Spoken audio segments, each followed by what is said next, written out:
Denver recently required their officers to undergo more training for a new addition to the force. Flashlight attachments that were added to their service weapons have been blamed in 4 different accidental shootings in just the last year. Officers have pulled the triggers accidentally when trying to turn on the weapon-mounted light or when their fingers slipped off the light switch.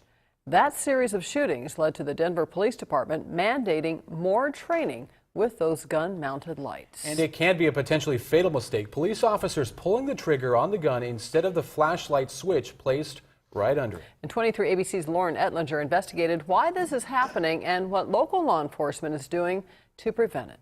Last year in Denver, Colorado, there were 4 accidental police shootings when officers meant to switch on a flashlight, but instead fired rounds. We have to be able to identify a target.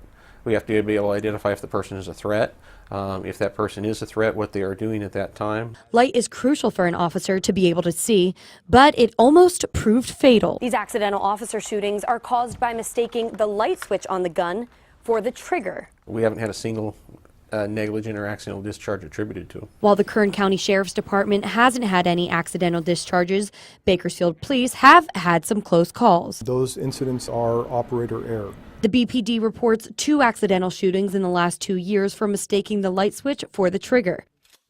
But the department has made training with the light-equipped guns mandatory since 2011. It is on their firearm when they're trained at the academy, so that's the only thing that they know. Some gun owners don't see how anyone could make this sort of mistake. You press on the light to turn on the light, but you pull the trigger to fire a round. So to me, it's 2 different actions.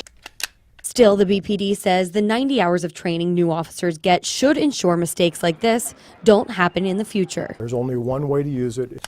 If you use it the way that you're trained, then there won't be an accidental discharge. Lauren Ettlinger, 23 ABC.